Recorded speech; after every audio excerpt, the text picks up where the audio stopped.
मंगलम भगवान वीरो मंगलम गौतमो गणी मंगलम कुंद कुंदाद्यो जैन धर्मोस्तु मंगलम सर्व मंगल मांगल्यम सर्व कल्याणकारकम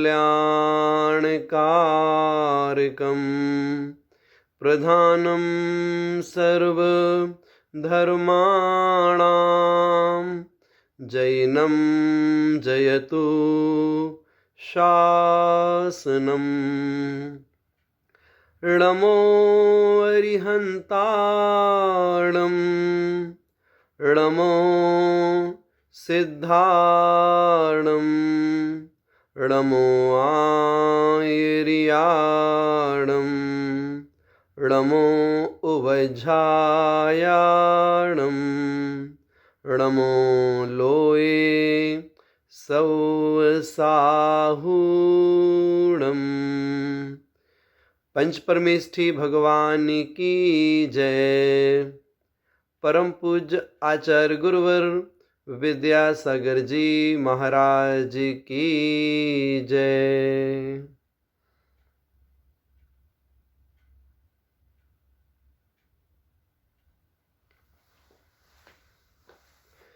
कर्म सिद्धांत की बात करते हुए क्रम क्रम से ज्ञानावरण, दर्शनावरण, वेदनी, मोहनी और आयु, इन कर्मों को लेकर के हम सभी ने थोड़ा सा विषय सुना। हम देखें, कल की कक्षा में आयु कर्म की बात हुई थी कि आयु कर्म के 4 भेद होते हैं एवं आगामी आयु का बंध कब होता है, अपकर्ष काल कितने पड़ते हैं, किस गति में अपकर्ष काल की अपेक्षा से क्या विशेषता होती है, इत्यादि बातों को लेके हमने कुछ चर्चा सुनी। जो आयु कर्म को लेके अगला प्रसंग आता है वो यह है, आत्मा के किन परिणामों से किस आयु का बंध होता है। ये चीज आपके सामने अभी आएगी। कल एक प्रसंग और कहा था अकाल मरण को लेकर के कि जो देव हैं, नारकी हैं, भोग भूमि के जीव हैं और उसी पर्याय से मोक्ष प्राप्त करने वाले तीर्थंकर जो चरमोत्तम देहधारी होते हैं और दूसरे अपेक्षा से उसी भाव से निर्वाण प्राप्त करने वाले जितने भी जीव होते हैं, ये जो जीव हैं इनका अकाल मरण नहीं होता है। इसके अलावा अन्य जीवों का अकाल मरण हो भी सकता है, नहीं भी हो सकता। यदि किसी जीव का अकाल मरण हुआ तो उसकी जो शेष बची हुई आयु है उसका क्या होता होगा। जैसे 81 वर्ष की आयु है और माना कि किसी का 40 वर्ष की उम्र में मरण हो गया, तो जो 41 वर्ष की आयु जो उसकी बची है उसका क्या होता होगा। याद रखिएगा, जब तक आयु कर्म के निषेक हैं तब तक जीव का मरण नहीं होता। वो 40 वर्ष की उम्र में जो शेष बची हुई 41 वर्ष के आयु कर्म के निषेक हैं वो सब एक साथ उदय में आकर के नष्ट हो जाएंगे और उसी समय वह जीव आगामी भव की आयु का बंध कर लेगा। आगामी आयु बंधे बिना जीव का मरण नहीं होता। और कोई सहज जीवन जी रहा हो और आगामी आयु बांध ले तो आगामी आयु बंधने के बाद में शेष बची हुई जो भुज्यमान आयु है उसका कदली घात भी नहीं होता है। जैसे कल आपको बताया था ना कि उस जीव ने 54 वर्ष पूरे होने पर आगामी आयु का बंध कर लिया। अब आचार्य श्री से किसी ने प्रश्न किया कि आगामी आयु बंधने के बाद में शेष बची आयु का कदलीघात नहीं होता, ऐसा आगम में लिखा हुआ है। अच्छा, हमें मालूम पड़ जाए कि इस जीव ने आगामी आयु बांध ली है 54 वर्ष पूरे होने पर और 81 वर्ष में उसका मरण होना है। अगर ऐसे जीव को ट्रेन जहाँ ट्रैक चलता है उस पटरी पे लिटा दिया उसको और बांध दिया उसके लिए, तो फिर क्या होगा? तो आचार्य श्री कहते हैं ट्रेन रुक जाएगी लेकिन उस व्यक्ति का मरण नहीं होगा। आप सोचो, आप कितना दृढ़ विश्वास, कितनी गहरी आस्था है तत्व के प्रति। ये आस्था कहलाती है कि आगामी आयु बंधने के बाद शेष बची हुई भुज्यमान आयु का कदलीघात नहीं होता है। ये आगम का सिद्धांत है, ये है ना। और अंत समयों में सारे निषेक एक साथ खिर जाते हैं, तभी जीव का मरण होता है, उसके पहले नहीं होता। ये बात भी स्पष्ट रखिएगा। आइए अब हमें अगले विषय की ओर चलना है। वो विषय ये है कि किन परिणामों से किस आयु का बंध होता है और कौन सा जीव किन किन गतियों में जा सकता है, कौन सा जीव किस किस आयु को बांध सकता है। तो पहले अपन गति आगति देखें। नारकी जीव है तो नारकी जीव मरण करके 2 गतियों में उत्पन्न हो सकते हैं। या तो नारकी जीव मर करके आयु पूरी करेगा, या तो मनुष्य पर्याय में जन्म लेगा, या फिर त्रियंच गति में जाएगा। त्रियंचों में भी गर्भज त्रियंच बनेगा, संगी पंचेंद्री ही बनेगा। विशेषता क्या है? पहली पृथ्वी से 6ठी पृथ्वी तक के जितने भी सम्यक दृष्टि नारकी हैं, वे तो नियम से मनुष्य आयु बांध करके मनुष्यों में जन्म लेते हैं। और पहली से 6ठी पृथ्वी तक के जो मिथ्या दृष्टि हैं नारकी, वे मनुष्य अथवा त्रियंच 2 में से किसी भी आयु का बंध कर सकते हैं। लेकिन जो 7वीं नरक भूमि है, वहां रहने वाले जो नारकी हैं, यदि वो सम्यक दर्शन के साथ में हैं तो सम्यक के साथ आगामी आयु का बंध नहीं करते हैं। वो आगामी आयु बंध मिथ्यात्व के साथ ही करते हैं और नियम से त्रियंच आयु का बंध करते हैं और कर्म भूमि के संगी पंचेंद्री त्रियंच बनते हैं। ये हमने बताया आपको कि नारकी जीव वहां से निकलकर किन गतियों में जाता है और नारकी जीव किस किस आयु का बंध कर सकता है। लेकिन एक ही करेगा, या मनुष्य का या तिरंज का, ये बात ध्यान में रखिएगा। आपको बताया था ना कि हमारे पास 2 आयु हो सकती हैं, एक भुज्यमान एक बद्धमान, तीसरी नहीं होगी। अब देखो, हम बात करते हैं देवगति के देवों की। देवगति के देव आयु पूरी करके कहाँ कहाँ जन्म ले सकते हैं? तो देवों के लिए 5 स्थान बताए जाते हैं। वो देव आयु पूरी करके पृथ्वी कायिक में जन्म ले सकता है, जल कायिक में ले सकता है, अथवा वनस्पति कायिक में ले सकता है। पृथ्वी कायिक जैसे कि डायमंड है, पुखराज है, नीलम है, और भी प्रकार की जो मणियाँ होती हैं, है ना, उसके अंदर वो पृथ्वी का एक जीव बन गया। अथवा जो सूर्यकांत मणि है, चंद्रकांत मणि है, जो जल की बूंद से बनने वाली मणियाँ होती हैं, वहाँ जाकर उत्पन्न हो गया। या फिर वो वनस्पति में, जैसे कि केसर के अंदर जीव हो गया, वो है ना, इलायची के अंदर जीव हो गया। तो ऐसे जो भी महंगे फल होते हैं उनमें जाकर के पैदा हो गया। तो पृथ्वी, जल और वनस्पति, इन 3 में जा सकता है। और ऐसे ही मनुष्यों में भी जन्म ले सकता है अथवा संगी पंचेंद्री त्रियंचों में भी जा सकता है। हमारे पास देवों की जब बात करते हैं तो 4 भेद बनते हैं उनके: भवनवासी, व्यंतर, ज्योतिष्क और वैमानिक। तो इन सब में मिथ्या दृष्टि भी होते हैं और सम्यक दृष्टि भी होते हैं। तो हम पहले बात कर रहे हैं भवनत्रिक और सौधर्म ईशान स्वर्ग। तो यहाँ रहने वाले जो मिथ्या दृष्टि देव हैं वे तो 5 स्थानों में जा सकते हैं, और जो सम्यक दृष्टि देव हैं वो नियम से आयु पूरी करके कर्म भूमि के मनुष्यों में ही जन्म लेते हैं। इसी प्रकार से तीसरे स्वर्ग से लेकर 12वें स्वर्ग तक के जो सम्यक दृष्टि देव हैं वो मनुष्य पर्याय में जन्म लेते हैं, और जो मिथ्या दृष्टि देव हैं वे या तो मनुष्य पर्याय में जन्मेंगे या फिर संगी पंचेंद्री त्रियंचों में जन्म लेते हैं। फिर बात करते हैं 13वें स्वर्ग से लेके 16वें स्वर्ग तक और 9 ग्रेविक इत्यादिकों में।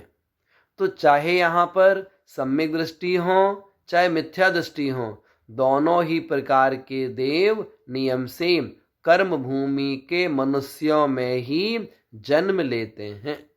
ऐसा करके देवगति के देव आयु पूरी करके कहाँ कहाँ जन्म ले सकते हैं ये बात हमने बताई।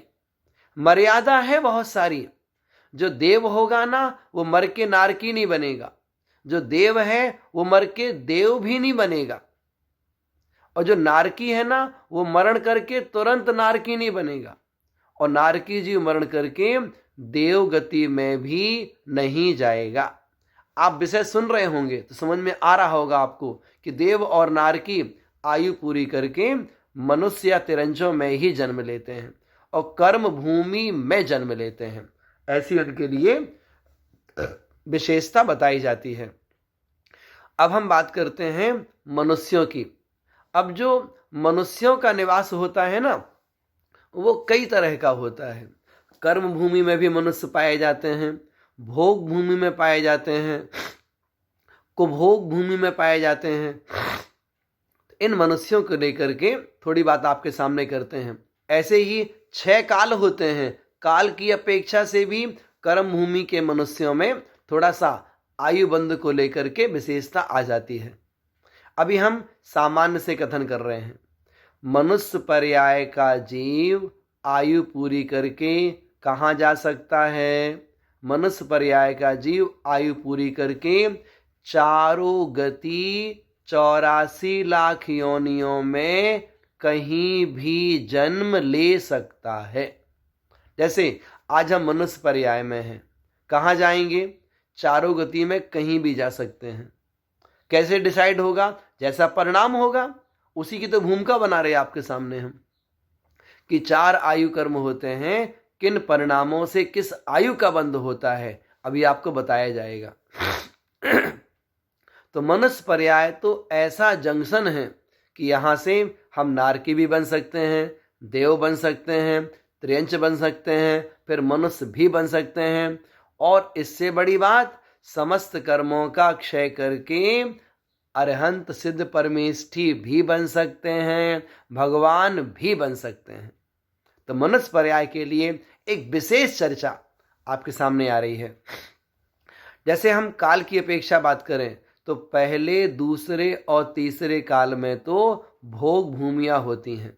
इसी प्रकार से शाश्वत भोग भूमियां भी हैं, है ना। हैमवत क्षेत्र है, हरि क्षेत्र है, देवकुरु है, उत्तर कुरु है, रम्यक क्षेत्र है, हैरण्यवत क्षेत्र है। ये सब भोग भूमियां कहलाती हैं। ऐसे ही कुभोग भूमियां भी होती हैं। तो भोग भूमि, कुभोग भूमि, पहला, दूसरा, तीसरा काल अवसर्पणी की अपेक्षा से ये सब भोग भूमि है। तो भोग भूमियां जीव आयु पूरी करके नियम से देव गति में जन्म लेते हैं। विशेषता क्या है? अगर मिथ्या दृष्टि भोग भूमियां, कुभोग भूमियां मनुष्य और त्रियंश हैं तो वो भवनवासी, व्यंतर और ज्योतिषी इन भवनत्रिक में कहीं जन्म लेते हैं। और यदि सम्यक दृष्टि भोग भूमिया कुभोग भूमिया जीव हैं, पहले दूसरे तीसरे काल वाले जीव हैं, सम्यक दृष्टि हैं, तो वो नियम से सौधर्म अथवा ईशान स्वर्ग में जन्म लेते हैं। मीन्स वैमानिक देवों में सौधर्म ईशान स्वर्ग में जन्म लेते हैं। तो ऐसे करके भोग भूमि के मनुष्य और त्रिंचों की अपेक्षा से कुभोग भूमि के मनुष्य अथवा कुभोग भूमि के मनुष्य और त्रिंचों की चर्चा हमने की और काल की बात कर दी। अब हम बात करते हैं चौथे काल की। जैसे विदेश क्षेत्र है, वहां पर हमेशा चौथा काल होता है, अथवा अजितनाथ भगवान से लेके महावीर स्वामी तक जो यहाँ पर तीर्थंकर हुए हैं, कब हुए हैं? चौथे काल में हुए हैं। आदिनाथ भगवान तीसरे काल में जन्मे थे और तीसरे काल में मोक्ष उनको हो गया। एक वो हुंडाव सर्पणी काल का दोष था, वो अलग विषय है वो। तो जो कर्म भूमि के चतुर्थ काल वाले जीव होते हैं, वे चारों गतियों में कहीं भी जा सकते हैं। इसके साथ साथ में स्वर्ग में जाएं तो भवनत्रिक में सौधर्म से लेके सर्वार सिद्धि तक जन्म ले सकते हैं। नरकों में सातों नरक भूमियों में जा सकते हैं, है ना। और समस्त कर्मों का क्षय कर मोक्ष चले जाओ, कोई बाधा नहीं है। जब हम गुणस्थान की अपेक्षा से चतुर्थ काल के मनुष्यों की बात करते हैं तो थोड़ा विशेषता आ जाती है। जैसे मनुष्य पर्याय का जीव मिथ्या दृष्टि है और मुनि महाराज जी बन गए और 28 मूल गुणों का पालन कर रहे हैं, तो वो स्वर्गों में 9वें ग्रेव्यक तक की आयु का बंध कर सकते हैं, 9वें ग्रेव्यक तक जा सकते हैं। और सामान्य से कोई सम्यक दृष्टि है, अवरज सम्यक दृष्टि है, मीन्स वस्त्रधारी अपना गृहस्थी में जीवन जी रहा है, अथवा कोई पंचम गुण स्थान वर्ती ऐलक क्षुल्लक जी, क्षुल्लिका जी, आरिका माता जी, और है तो 2-3 प्रतिमा आदि के धारक श्रावक श्राविकाएं, ये सब देवगति में सौधर्म स्वर्ग से लेके 16वें स्वर्ग तक जा सकते हैं। और जो 6-7वें गुण स्थान वर्ती या उपसम श्रेणी वाले जो मुनिराज जी हैं, ये सौधर्म स्वर्ग से लेके और सर्वार सिद्धि तक जन्म ले सकते हैं। और अगर किसी ने छपक श्रेणी आरोहण की, उसका तो मरण होगा नहीं, वो सीधे अरिहंत बनेंगे और फिर सिद्ध परमेष्ठी बन जाएंगे, अर्थात मोक्ष प्राप्त कर लेंगे। ऐसे करके चतुर्थ काल में जब कोई देवगति में जाता है तो कहाँ तक जाता है वो आपको बताई हमने। इसी प्रकार से चतुर्थ काल में जो सामान्य मिथ्या दृष्टि हैं, मतलब जो कि सच्चे देव शास्त्र गुरु के प्रति श्रद्धा नहीं रखते हैं, अपना सामान्य जीवन जीते रहते हैं, अथवा कोई तापसी बन गया, अन्य मतावलंबी संबंधी जो भी व्रत आचरण है वो कर रहा है, तो ऐसे जीव भवनत्रिक में जा सकते हैं और स्वर्गों में भी जन्म ले सकते हैं। तो किसी अपेक्षा से 12वें स्वर्ग की बात आती है, और कोई ऐसे भी अन्य मतावलंबियों में तापसी होते हैं जो कि परमहंस जैसे, जो कि 16वें स्वर्ग तक भी जा सकते हैं। ऐसे करके मनुष्य पर्याय का जीव स्वर्गों में, वैमानिक देवों में, भवनत्रिक में कहाँ तक जाता है वो आपको हमने बताया। अब चतुर्थ काल का ही मनुष्य पर्याय का जीव है, नरकों में जा सकता है क्या? हाँ, नरकों में कहाँ तक जाएंगे? तो पहली पृथ्वी से लेके 7वीं पृथ्वी तक जा सकते हैं। विशेषता थोड़ा सी संगनन की आ जाती है, जितनी शारीरिक क्षमता होगी उतना तीव्र पाप कर पाएंगे और उतना नीचे नरकों में जा सकते हैं। इसी प्रकार से जो कर्म भूमि का मनुष्य है वो मर करके मनुष्य भी बन सकता है। यदि मिथ्या दृष्टि है तो मिथ्यात्व अवस्था में मनुष्य आयु का बंध कर ले तो मनुष्य से मनुष्य बन सकता है ना। और यदि सम्यक्त प्राप्त कर लेगा तो नियम से वैमानिक देवों में ही जन्म लेता है। और भोग भूमि में जा सकते हैं, कोई दिक्कत नहीं है। मिथ्या दृष्टि मनुष्य है, मनुष्य आयु बांध ली तो भोग भूमि का मनुष्य भी बन सकता है। जैसी आयु बांधी हो उस प्रमाण स्थान में जा सकता है। अगर 1 कोटि पूर्व तक की आयु बांधी है तो कर्म भूमि में जाएगा, और 1 कोटि पूर्व से अधिक की आयु बांधी है तो वो भोग भूमि का मनुष्य बनेगा। ऐसे करके हमने थोड़ा संक्षेप में आपके सामने बात बताई। जो मनुष्य है 4 गतियों में जा सकता है, और त्रियंचों में, हाँ, मिथ्या दृष्टि मनुष्य है वो त्रियंचों में कर्म भूमि में भी जा सकता है, भोग भूमि का त्रियंच भी बन सकता है। इसके साथ साथ में एक इंद्री में हम मनुष्य हैं, कहो तो मर के, एक इंद्री में पृथ्वी कायिक में चले जाए मर के, जल कायिक में, अग्नि कायिक में, वायु कायिक में, वनस्पति कायिक में, 2 इंद्री, 3 इंद्री, 4 इंद्री, कहीं भी जन्म ले सकते हैं, कोई परेशानी नहीं है। तो ऐसा करके यदि हम थोड़ा सा विचार करें मनुष्यों का, तो मनुष्यों के लिए अगले भव के लिए सारा संसार खुला हुआ है, कहीं भी जन्म ले सकता है। एक विशेषता और आती है, मिथ्यात अवस्था में यदि मनुष्य ने मनुष्य आयु का अथवा त्रिंच आयु का बंद कर लिया, कब? मिथ्यात अवस्था में बंद कर लिया, और बाद में सम्मिक्त प्राप्त किया और क्षायिक सम्मिक्त कर लिया, तो वह भोग भूमि में ही मनुष्य अथवा त्रियंचों में जन्म लेगा। ऐसे करके ये विशेषता भी आती है। लेकिन मनुष्य आयु बांधने के बाद में, त्रिंच आयु बांधने के बाद में क्षायिक सम्मिक्त वही प्राप्त कर पाता है जिसने 1 कोटि पूर्व से अधिक की मनुष्य या त्रिंच आयु बांधी हो, है ना? क्योंकि चौथे गुण स्थान में मनुष्य आयु बांधता नहीं है, पहले में ही बांधता है वो, तो बाद में सम्मिक्त प्राप्त कर लिया, चौथे गुण स्थान में चला गया, तो क्षायिक नहीं कर पाएगा अगर उसकी आयु 1 कोटि पूर्व से अधिक की नहीं बंधी होगी। तो जो थोड़ा सा सिद्धांत समझते हैं ना, उनके लिए हमने बात करी, वैसे कठिन नहीं है, आप 1-2 बार सुनोगे समझ में आपको आ जाएगा। अब हम बात करते हैं त्रियंचों की। तो त्रियंचों में 1 इंद्री, 2 इंद्री, 3 इंद्री, 4 इंद्री, पंच इंद्री, सभी प्रकार के बंटवारे होते हैं। तो हम बात करते हैं 1 इंद्रियों में।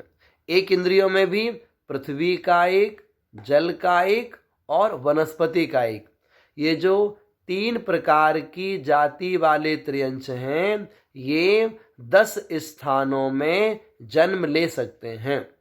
जो आयु बांधे के जाएंगे वहां पर, तो इनके पास में 10 स्थान हैं। जैसे पृथ्वी कायिक है, तो पृथ्वी कायिक जीव मरण करके 5 स्थावरों में जा सकता है, विकलत्रय में जा सकता है, पंचेंद्री त्रियंचों में जा सकता है, और मनुष्यों में जन्म ले सकता है। कितने स्थान हो गए? 10 हो गए। तो पृथ्वी कायिक इन 10 स्थानों में जन्म ले सकते हैं। जो जल कायिक है वो भी 10 स्थानों में जन्म ले सकते हैं, और जो वनस्पति कायिक है वो भी इन्हीं 10 स्थानों में जन्म ले सकते हैं। 10 स्थान कौन से? 5 स्थावर, 3 विकलत्रय, पंचेंद्री त्रियंच और मनुष्य। अब हम बात करते हैं अग्नि कायिक और वायु कायिक जीव की। ये थोड़े से निकृष्ट माने जाते हैं 5 स्थावरों में भी। तो ये आयु पूरी करके 9 स्थानों में जन्म ले सकते हैं, 5 स्थावरों में, विकलत्रय में और पंचेंद्री त्रियंचों में। अर्थात अग्नि कायिक और वायु कायिक का जीव आयु पूरी करके मनुष्यों में जन्म नहीं लेता है। ये विशेषता देखो, एक ये मतलब प्रकृति है, एक स्वभाव है ये कि जन्म नहीं लेता वो। उसका हेतु दे दिया ना, हेतु क्या है? निकृष्ट है ये अग्नि कायिक और वायु कायिक के जीव, इसलिए मनुष्यों में नहीं आते ये आयु पूरी करके। फिर बात करते हैं विकलत्रय की, अर्थात 2 इंद्री, 3 इंद्री, 4 इंद्री जीव, ये आयु पूरी करके 10 स्थानों में जन्म ले सकते हैं। जैसे चींटी है, मच्छर है ना, कोई जोंक है, कोई लट है। आप सोचो, लट है, चींटी है जो पैरों के नीचे मर जाती है हमारे कई बार, तो वो आयु पूरी करके 10 स्थानों में जा सकती है। मीन्स वो चींटी किस किस आयु का बंध कर सकती है? तो 5 स्थावरों में किसी का बंध कर सकती है, विकलत्रय में किसी आयु का बंध कर सकती है, पंचेंद्रिय तिरंचों में जा सकती है, अथवा मनुष्य आयु का भी बंध कर सकती है। कौन? चींटी। कौन? मच्छर। कौन? लट। वो मच्छर जो हमारा खून पी रहा है, वो कहो तो मर के मनुष्य बन जाए वो। तो ये क्षमताएं देखो जीवों की हैं, वो आपको बता रहे हैं। ऐसे ही जो पंचेंद्रिय तिरंच होते हैं उसमें असंगी भी होते हैं और संगी भी होते हैं। तो जो असंगी पंचेंद्रिय त्रियंच है वो आयु पूरी करके चारों गतियों में जा सकते हैं। विशेषता क्या होगी? विशेषता ये होगी कि मनुष्यों में आएगा तो कर्म भूमि का मनुष्य बनेगा, तिरंचों में आएगा तो कर्म भूमि का तिरंच बनेगा पंचेंद्रिय की अपेक्षा से। और यदि देवगति में जाएगा तो भवनत्रिक में जा सकता है, अथवा किन्हीं आचार्यों की अपेक्षा भवनवासी और व्यंतनों में उत्पन्न हो सकता है। और नरकों में जाएगा तो वो पहली पृथ्वी के प्रथम पटल तक, जहां तक 90,000 वर्ष की आयु होती है, वहां तक जन्म हो सकता है। किसका? असंगी पंचेंद्रिय। जब कर्ण आ गए तो नरकों में जा सकता है, कर्ण आ गए तो देवगति में जा सकता है। इतने उपकारी होते हैं कर्ण। और 4 इंद्रिय तक है तो देवनारकियों में नहीं जा सकता। ऐसे करके जो असंगी पंचेंद्रिय जीव हैं उनकी बात बताई। और वो असंगी पंचेंद्रिय जीव तिरंचों में कहीं भी जाओ, कोई परेशानी नहीं है। अब हम बात करते हैं संगी पंचेंद्रिय त्रियंचों की। तो संगी पंचेंद्रिय त्रियंच चारों गति में जा सकते हैं।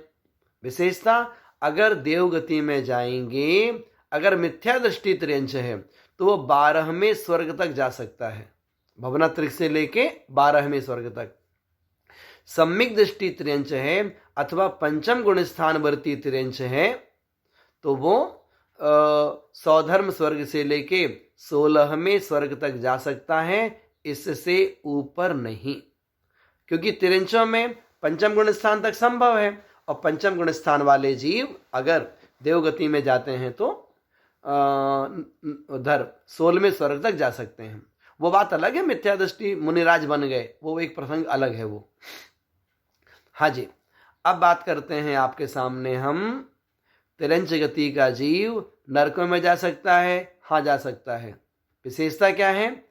जो त्रियंच गर्भ जन्म वाले होते हैं वो नरकों में 5वीं नरक भूमि तक जा सकते हैं, और जो सम्मूर्छन संगी पंचेंद्रिय त्रियंच होते हैं वे 7म नरक तक जा सकते हैं। जैसे कि महामत्स्य है ना, तो महामत्स्य के पास कौन सा जन्म होता है?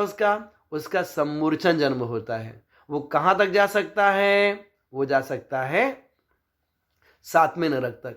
जैसे सिंह है, सिंह का जन्म कौन सा होता है? उसका गर्भ जन्म माना जाता है। तो गर्भस्थ तिरंच कहां तक गया? 5वीं नरक भूमि तक गया। ऐसे करके समझिएगा। और इसी प्रकार से वो तिरंच गति का जीव त्रियंचों में कहीं भी पैदा हो सकता है। जो पंचेंद्रिय संगी त्रियंच है, कहीं भी जाओ, कोई दिक्कत नहीं है। और आयु पूरी करके मनुष्यों में भी आ सकता है। और मिथ्या दृष्टि त्रियंच भोग भूमियों में भी जा सकता है। अगर कोई त्रियंच मिथ्यात्व अवस्था में तिरंच आयु का बंद कर ले 1 कोटि पूर्व से ज्यादा, तो बाद में सम्यक्त प्राप्त कर सकता है, लेकिन वहां पर क्षायिक सम्यक्त का प्रावधान नहीं है। तो उसका मरण नियम से मिथ्यात्व अवस्था में ही होगा, अर्थात मरने से पहले उसका सम्यक्त छूट जाएगा और मर के मिथ्यात्व के साथ वो भोग भूमि में जाएगा। तो जो भोग भूमियों में सम्यक दृष्टि तिरंच की अवस्था में जाते वो कौन है? वो मनुष्य पर्याय का जीव है, जिसने मिथ्यात्व अवस्था में तिरंच आयु बांध ली, बाद में सम्यक प्राप्त किया, संयुक्त को क्षायिक बना लिया तो वो भोग भूमि में क्षायिक संयुक्त के साथ तिरंचों में पैदा होता है, वो विषय अलग है। इस प्रकार से हमने थोड़ा सा कठिन विषय दिया आपके लिए, लेकिन क्या है, इतने दिन सुनते सुनते थोड़ा कठिन विषय सुनने की भी आदत डालनी चाहिए। तो ये हमने आपको गति की अपेक्षा से बात की है। एक प्रसंग इसका और है, फिर कभी आपको बताएंगे वो आगति की बात है कि कौन सा जीव आयु पूरी करके कहाँ कहाँ से आ सकता है। तो वैसे लंबा हो जाएगा हमारे लिए, इसलिए अभी उसको नहीं लेते हैं। आइए, अब हमें जो मुख्य बात करनी है वो ये है, जो 4 आयु होती हैं किन परिणामों से किस आयु का बंध होता है। सबसे पहले नरक आयु, मतलब क्या, हम वर्तमान में मनुष्य पर्याय में हैं, है ना, तो हम नरक में जा सकते हैं क्या? जा सकते हैं। किन परिणामों के बल पर जा सकते हैं वो बताया जा रहा है। तत्वार सूत्र में आचार्य उमा स्वामी महाराज ने इसके लिए सूत्र दिया। वे लिखते हैं, बहवारंभ परिग्रहत्वम नारकस्यायुषः, अर्थात बहुत आरंभ और बहुत परिग्रह का भाव नरक आयु के आश्रव में कारण बनता है। बहु आरंभ है ना, बहुत प्रकार का व्यापार करना। क्या करना? मतलब कपड़े भी बेच लो, किराना भी बेच लो, है ना, फैक्ट्री भी डाल लो, बाहर भी जाओ, दुनिया भर के काम जो व्यापार में अटकाए रहते हैं जो लोग, सारे दिन आरंभ आरंभ में ही लगे रहते हैं, वो बहु आरंभ कहलाता है। तो बहुत प्रकार का आरंभ, या कोई एक काम करते हैं, इतना वल्क में काम कर रहे हैं कि सारे दिन उसी में बिजी रहते हैं। और बहुत परिग्रह का जो भाव है, ये नरक आयु के आश्रम में कारण है।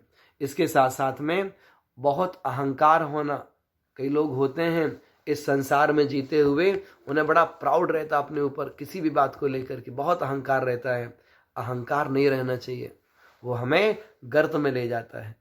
ऐसे ही बहुत तीव्र क्रोध, वो भी लाइफ में नहीं अप्लाई करना चाहिए। क्रोध कम करो भैया, जीवन अमूल्य है। ऐसे ही मिथ्यात्व परिणाम, है ना, मान्यताएं जो विपरीत होती हैं, ये भी कारण बन जाती हैं।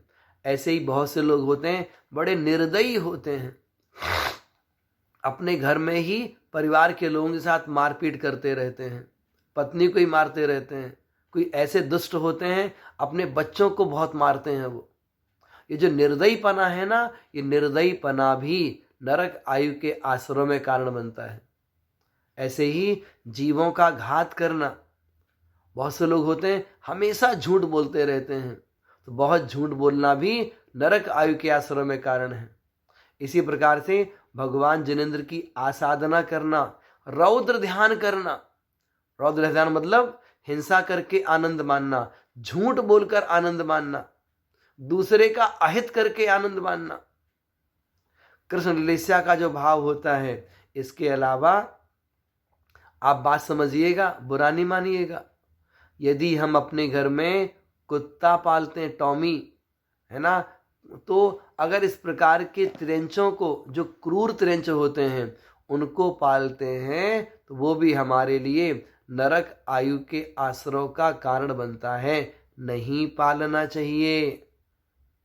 आदि पुराण में लिखा है। इसके साथ साथ में राजवार्तिक, श्लोक वार्तिक में चर्चा इसकी आती है कि ऐसे तिरंचों को पालना अपने घरों में, तो वो नरक आयु के आश्रय का कारण है। इन सब चीजों से हमें बचने का पुरुषार्थ करना चाहिए। थोड़ा सा अपने जीवन को संयमित जीने का प्रयास करिए। बहुत हाय तौबा भी कई बार हमारे जीवन को बर्बाद कर देती है। हम जीवन का आनंद नहीं ले पाते, हम खुद को पहचान ही नहीं पाते। भैया, जीवन अच्छा जीना है, थोड़ा अपनी पहचान तो बनाइए, अपनी आत्म साक्षी में थोड़ा रहने का प्रयास करिए, है ना। खुद के पास भी रहना सीखिए, खुद को चाहत, खुद को चाहिए। यदि अपने जीवन को थोड़ा सा हम और अच्छा बनाने का प्रयास करेंगे तो हमें लगता है कि हम भी मनुष्य पर्याय का आनंद ले पाएंगे। खुद को पहचानने की कोशिश जरूर करिएगा कि जैनाचार्यों ने आत्मा का जो स्वरूप बताया है वो आत्म स्वरूप का मुझे भान है कि नहीं, उस आत्म स्वरूप के प्रति हमारा श्रद्धान पक्का है या नहीं है। तो अपनी पहचान हमेशा अपने से बना करके रखिए, खुद की अनुभूति में उतरते रहिए। तो उसमें जो जब आनंद आने लगेगा ना, फिर जो बाहरी परिग्रह है, बाहरी वैभव है, परिवार के लोग हैं, उनमें फिर हमारा मन नहीं लगेगा। वहां फिर हमें लगेगा यहाँ तो हम व्यर्थ में समय खराब कर रहे हैं, रहना तो मुझे अपनी आत्मा के पास में ही है। क्योंकि जो शक्ति, जो पावर मेरी आत्मा में है, वो पावर इस संसार में और कहीं भी नहीं है। तो खुद से पहचान करने का प्रयास जो लोग करते हैं वो लोग समझिएगा अपने मानव जीवन के असली गुण को पहचान पाते हैं, उसे जरूर पहचानिए। अभी हम सबके पास अवसर है घर में रहने का, है ना। तो घर में रह करके घर में किसी कमरे में दीवाल की तरफ मुख करके बैठ जाइए और सबको भूल जाइए। क्या महामारी चल रही है उसे भूल जाइए, क्या घर के लोग सबको भूल करके मुझे तो अपने पास रहने का अवसर मिला है। अपने पास रहिए, खुद से बात करिए, अपनी आत्मा के उत्थान का विचार करिए। यदि थोड़ा सा यदि हमने इस चीज को पा लिया तो समझिएगा ये महामारी निकलने के बाद भी जो हमारा जीवन रहेगा ना, वो जीवन हम बहुत आनंद से जी सकते हैं, बहुत आनंद से जी सकते हैं। और एक चीज और कहना चाहते हैं कि अगर कदाचित कोई जीव इस महामारी के चपेट में है और आप उसे समझा सकते हैं, उसे समझाइए कि इसी का आनंद लो, तुम महामारी है इसका आनंद लो, ठीक है ये दूर हो रही है, ये उसमें आर्त ध्यान मत करो, दुखी परेशान मत हो। आत्म साक्षी में इस बात का अनुभव करो कि मैं इस रोग से मैं ग्रसित हूं और मुझे इससे उभरना है। मैं अपने भीतर जाऊंगा और शांत और शांत और सहज परिणाम होंगे। तो जब हमारी जो विल पावर है थोड़ा स्ट्रांग होगी, हम अंदर से मजबूत होंगे, इस रोग पर बहुत जल्दी विजय प्राप्त कर सकते हैं। जिस संसार में हर चीज का आनंद लेते हैं हम, तो वैसे ही ये भी एक परीक्षा की घड़ी आई है किसी के जीवन में। उसको यदि आप समझा सकें तो वो बात समझाइए कि उसका भी तू आनंद ले, दुखी मत हो। दुखी होगा तो आर्त ध्यान होगा, और आर्त ध्यान होगा तो हमारा जो मानसिक स्तर है ना वो घटेगा, वो लेवल बढ़ेगा नहीं। तो हमें वो लेवल बढ़ाना है, वो लेवल बढ़ेगा तो हम जल्दी स्वस्थ हो जाएंगे। तो ऐसे करके थोड़ा सा एकांत में बैठ करके अपनी आत्मा के लिए समय जरूर दीजिए। इस समय को व्यर्थ में एकदम टीवी देखने में, मौज मस्ती में मत निकालिएगा। अपूर्व अवसर मिला समझिए घर में रहने का। तो जो निज घर है तो निज घर का भी स्मरण जरूर करिएगा। करेंगे तो हम अपने भव को सफल कर पाएंगे, अपनी पहचान कर पाएंगे। अपनी पहचान करना ही हमारे जीवन का एक लक्ष्य अवश्य ही बनना चाहिए। तो जो नरक आयु के आश्रय हैं, किन परिणामों से होते हैं नरक आयु का बंध, वो आपको हमने बताया। यदि हम मर करके नरकों में जाने का भाव नहीं कर रहे हैं कि मुझे नहीं जाना नरक, तो फिर इस प्रकार के भावों से बचिएगा। मुख्य रूप से बहुत कसाय तीव्रणी होनी चाहिए, बहुत तीव्र पाप अपने जीवन में नहीं होना चाहिए, और इसके साथ साथ में बहुत आरंभ और बहुत परिग्रह की इच्छा नहीं होनी चाहिए। तो ये हमने आपको नरक की अपेक्षा बात की। हम बात करते हैं तिरंच आयु की, कि तिरंच आयु का बंध कैसे होता है। तो सूत्र आया है माया तैरज्ञोनस्य, मायाचारी करने से त्रियंच आयु का बंध होता है। मायाचारी अर्थात छल कपट करना। तो कई बार होता है कि हम बहुत छल कपट के साथ जीवन जीते हैं। हम वही तो बात आपसे कह रहे हैं, आत्म साक्षी में जीवन जीना शुरू करेंगे ना, तो छल कपट अपने जीवन से अपने आप निकल जाएगा, वो रहेगा ही नहीं। जैसे हम कोई पाप कर रहे हैं, है ना, तो कर रहे हैं ना, आत्म साक्षी में कर रहे हैं ना वो तो हम, कि हाँ मैं गलत कर रहा हूं, तो कम से कम छल तो नहीं कर रहे वहां पर। जो पाप कर रहे थे पापी तो कर रहे हैं, और वो कदाचित डूब के पाप कर रहे हैं। जो डूब के पाप करेगा वो धर्म भी डूब के करेगा। जो भय में पाप करता है ना, इससे बहुत भय लगेगा, पाप लगेगा, पाप लगेगा, फिर भी करता चला जाता है। वो धर्म भी ऐसे ही उथला धर्म भी करता है। वो गहरे पानी में जाना है, उत्थाह को प्राप्त करना है। यदि पाप हम बहुत गहरे भाव से करते हैं, समझिएगा मेरे अंदर में, मेरे आत्मा में वो गहराई है, बहुत गहरे पाप कर सकता हूं, तो याद रखिएगा धर्म भी वो बहुत गहरा कर लेगा यदि अपने आप को डाइवर्ट कर पाएगा तो। और पाप भय से करते हैं तो धर्म भी भय से ही करेंगे। फिर हम पाप उथला करते हैं तो धर्म भी उथला ही करेंगे। भगवान की पूजा भी कर लेंगे, भगवान के दर्शन भी कर लेंगे, जाप भी दे लेंगे, मन बिल्कुल नहीं लगेगा। और पाप में मन लगेगा ना गहरे से, तो जब पाप से बच के धर्म में लगेंगे तो धर्म में भी गहराई से हमारा मन लग पाएगा।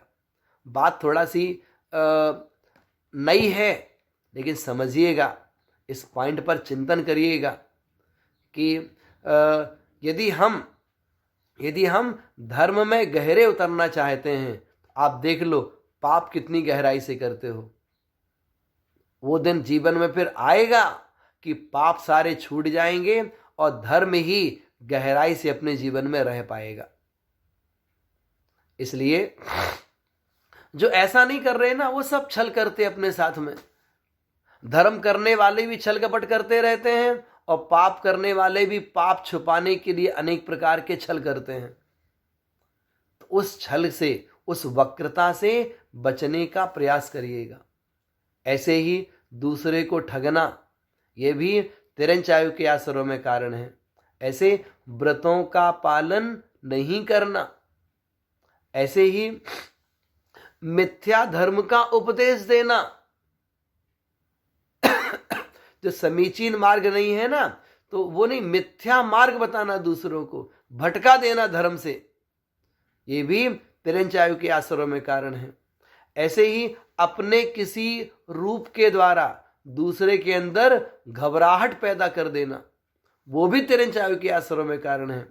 और जो मिलावट खोरी का काम करते हैं, है ना, महंगी चीज में सस्ती चीज मिला करके महंगे दाम में बेचते हैं, और है तो अच्छा तारीफ कर करके बेचते हैं, वो सब भी तिरंच आयु के आश्रय में कारण बन जाता है।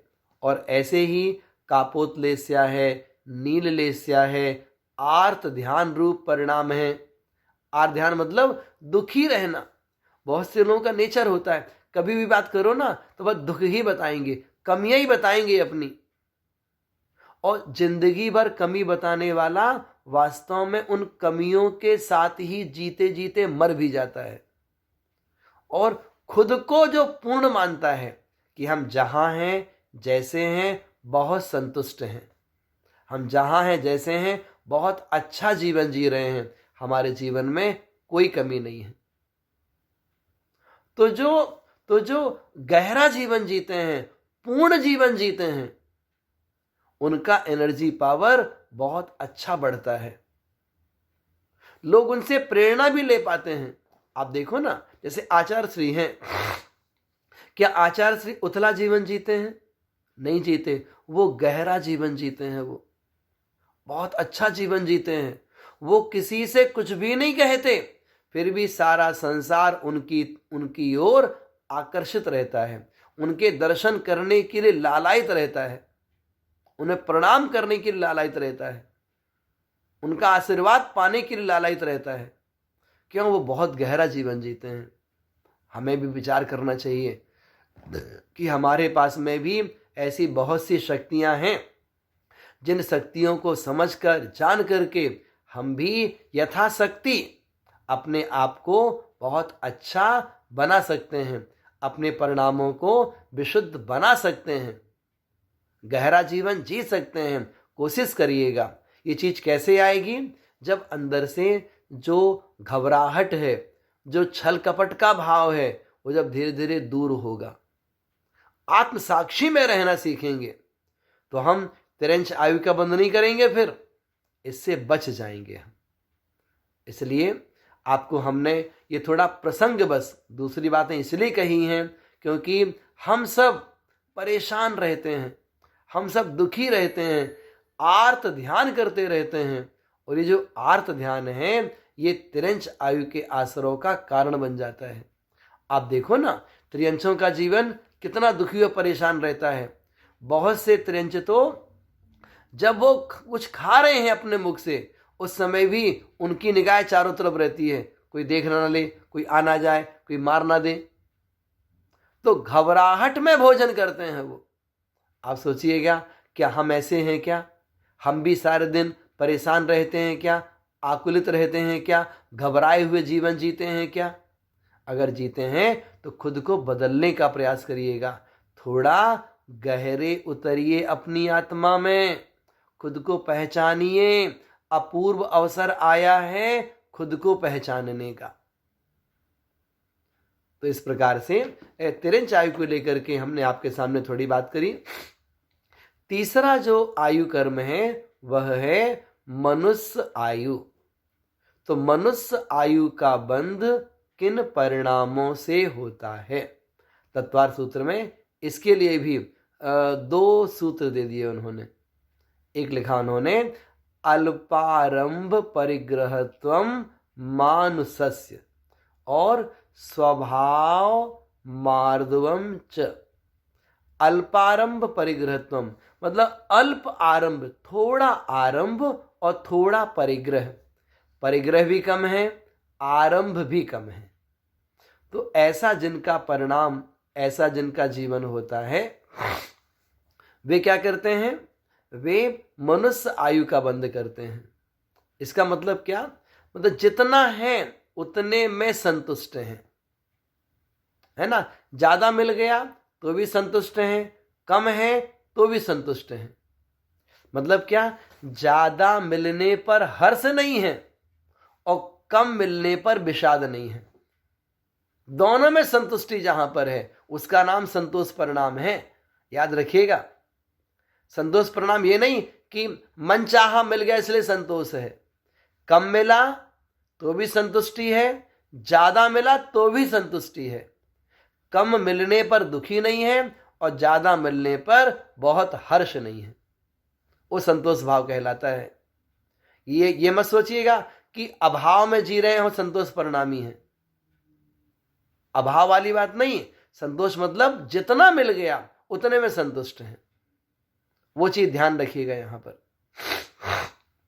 इसके साथ साथ में जो भगवान की पूजन करते हैं, विनय भाव रखते हैं, अपनी पत्नी में संतुष्ट रहते हैं, मतलब शील मर्यादा का पालन करते हैं, बहुत संक्लेश नहीं करते, अल्प संक्लेश रहता है, और इसके साथ साथ में जीवों को मारते पीटते नहीं हैं, छल कपट नहीं करते हैं। ऐसे जीव अभी मनुष्य पर्याय में जैसे हैं ना, आप सोचो ना, हम फिर मनुष्य बनना चाहते हैं, तो फिर मनुष्य बनना चाहते हैं तो क्या करना पड़ेगा? उसके लिए हमें ये परिणाम करने पड़ेंगे। मतलब अल्प आरंभ, अल्प परिग्रह, ये मुख्य चीज है ये। इसके साथ संतोष भाव रखना। सबकी विनय करना। विनय मीन्स किसी का आप नाम लेते हैं तो नाम अच्छे से लीजिए, है ना, बात करते अच्छे शब्दों का प्रयोग करिए। लगना चाहिए ना जैन कुल में जन्मे हैं, धर्म पढ़ने वाले लोग हैं, शब्द व्यवहार तो अच्छा करो भाई। ये सब चीजें ध्यान रखना है, मतलब हमारी रिस्पांसिबिलिटी बन जाती है ये। हम धर्मात्मा हैं तो हमारी एक मर्यादा बन जाती है कि हमारा व्यवहार दूसरों के साथ कैसा होना चाहिए। इसके साथ साथ में एक सूत्र और आपको बताया, स्वभाव की मृदुता। मृदुता, कोमलता। यहां पर ध्यान रखना, आचार्य महाराज उमा स्वामी जी कितने बुद्धिमान हैं। क्या लिखा उन्होंने? स्वभाव मार्दवम च, अर्थात जो मनुष्य स्वभाव से ही मृदु है, बाय नेचर जो मृदु है, वो कह रहे हैं यहां पर स्वभाव से मृदुता की बात कर रहे हैं, चलाकर नहीं कि हमारे घर में मेहमान आए हैं तो एकदम हम विनयवान हो गए हैं, मुनिराज जी के पास बैठे हैं इसलिए विनयवान हैं। नहीं नहीं, बाय नेचर कभी जोर से शब्द निकलते ही नहीं है, है ना। हर परिस्थिति में जो मृदु रहता है, अर्थात अहंकार उसके जीवन में नहीं आ पाता है, ऐसा जो मनुष्य है, इन परिणामों वाला जो मनुष्य है, वह भी मनुष्य आयु का बंध कर लेता है। तो ऐसे करके हम मनुष्य हैं, और आप सोचो कि हम फिर से मनुष्य बन जाएं, क्या करना चाहिए? ये परिणाम करना चाहिए। अंतिम बात आती है देव गति की। हम मनुष्य हैं और देव गति में जाना चाहते हैं, तो देव आयु का बंध किन परिणामों से होता है वो भी मालूम होना चाहिए ना। इसके लिए भी आचार्य कहते हैं कि सराग संयम, संयमा संयम, अकाम निर्जरा, बाल तप। अर्थात हम मनुष्य पर्याय में हैं और अभी हमने आगामी आयु का बंध नहीं किया और मुनि महाराज जी बने हैं, तो नियम से देवगति में जाएंगे। व्रती श्रावक बन गए हैं तो भी देवगति में जाएंगे। अथवा कोई अकाम निर्जरा करने वाला है, वो भी देवगति को प्राप्त होता है। अथवा कोई ऐसा है जो बाल तप करता है, वो भी देवगति में जाता है। तो ऐसे करके जो त्याग के साथ अपना जीवन व्यतीत करते हैं, वो सब देव आयु का बंध किया करते हैं। वो त्याग कैसा भी हो, आपने कितने सारे उदाहरण सुने ग्रंथों में। उसने क्या किया था? मात्र कौवे के मांस का त्याग किया था। उसने क्या किया था? चतुर्दशी को किसी को फांसी पर नहीं चढ़ाए थे, इतना नियम लिया था। उसने क्या किया? केवल रात्रि भोजन का त्याग किया।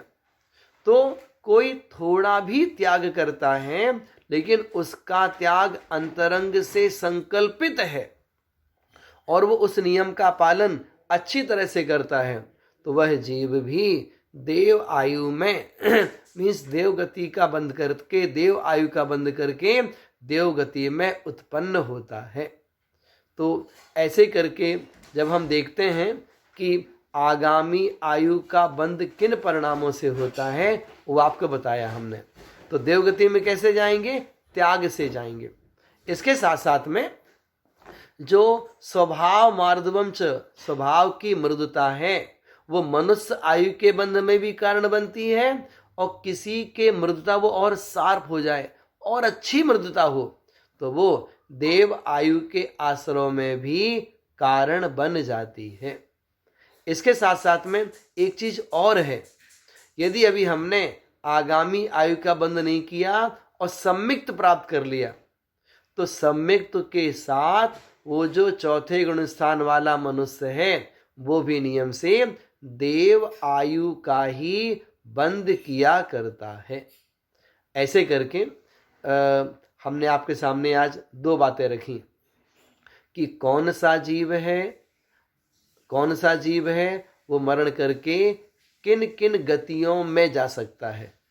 इसके साथ साथ में हम मनुष्यों की अपेक्षा से हम किन परिणामों से किस आयु का बंध कर सकते हैं। दोनों चीज हमने कही। देवनारकी की अपेक्षा से बहुत विशेषताएं नहीं आती, क्योंकि उनके लिए अगली पर्याय निश्चित होती हैं कि जो नारकी है या तो मनुष्य बनेगा या तिरंच बनेगा। देव हैं तो 5 स्थानों पे जाएंगे, और मनुष्य के लिए तो सारा संसार, हर पर्याय खुली हुई है। इसलिए मनुष्यों की अपेक्षा से विशेष पुरुषार्थ करना पड़ता है। तो वो सारा प्रसंग यहाँ पर आपको बताया गया। और देवनारकियों में जो मुख्य भेद बनेगा वो सम्यक दृष्टि मिथ्या दृष्टि का बनेगा। अगर सम्यक दृष्टि देवनारकी है तो उसको मनुष्यों में ही जन्म लेना है, और मिथ्या दृष्टि है तो मनुष्य भी बन सकता है, तिरंच भी बन सकता है। मात्र एक अपवाद है, वो है सप्तम नरक का, कि 7वें नरक का नारकी नियम से त्रियंच गति में ही जाता है। तो इस प्रकार से हमने आपके सामने जो आयु कर्म का प्रसंग है वो यहाँ पर पूर्ण किया। हम आपसे कहना चाहते हैं कि अपने जीवन को संभालिएगा। जीवन अमूल्य है, सुरक्षा में रहिएगा, सुरक्षित रहिएगा, और दूसरों को भी सुरक्षा देने का पुरुषार्थ करिएगा। प्रत्यक्ष अप्रत्यक्ष रूप से अगर हम किसी की सहायता कर सकते हैं, वो औषधि से सहायता कर सकते हैं, है ना, धन से सहायता कर सकते हैं, तो दूसरों की सहायता करिएगा, अपने धन का सदुपयोग करिएगा और अपनी सुरक्षा बनाए रखिएगा। परिवार में रह करके आपस में विवाद नहीं करिए, पति पत्नी झगड़ा नहीं करें, बच्चों से भी अच्छा व्यवहार रखें, क्योंकि सारे दिन अभी एक दूसरे को ही देखते रहते हैं। तो परेशान ना करके सुख शांति में तत्व चिंतन सहित, और थोड़ा नमोकार मंत्र का पाठ भी करें, श्री भक्तांबर जी का पाठ भी करें, एक अच्छी एनर्जी अपने अंदर में बनाए रखें। इसी मंगल भावना के साथ में आज की बात यहाँ पर पूर्ण करते हैं। आइए हम सब माँ जनवाणी की स्तुति करेंगे। जिन वाणी मोक्ष न सैनी है, जिन वाणी मोक्ष न सैनी है, जिन वाणी जीव कर्म के जुदा करन को, जीव कर्म के जुदा करन को, ये ही पैनी छैनी है, जिन वाणी मोक्ष न सैनी है, जिन वाणी, जो जिन वाणी नित अभ्यासे, जो जिन वाणी नित अभ्यासे, वो ही सच्चा जैनी है, जिन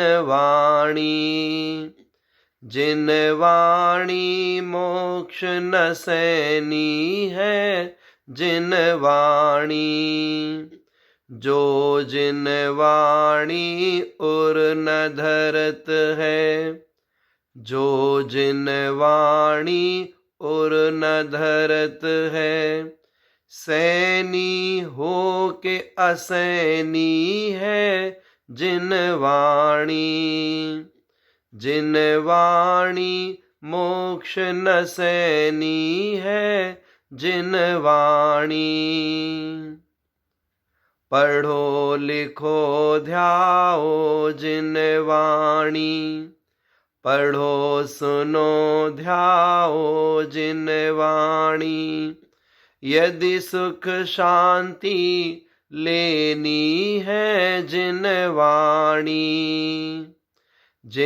वाणी मोक्ष न सैनी है, जिन वाणी,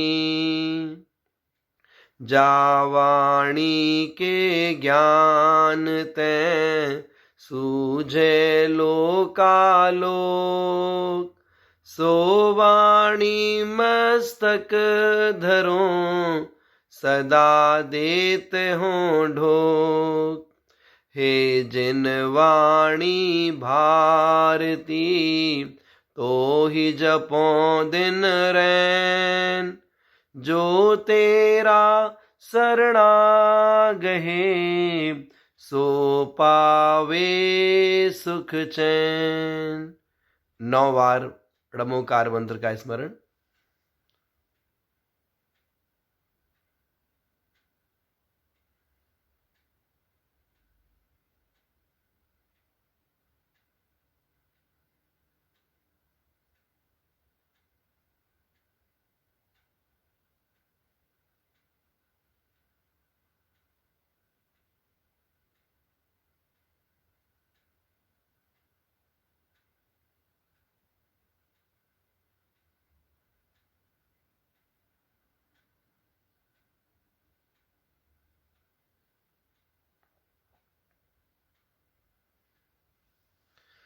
द्वादशांग जनवाणी माता की जय।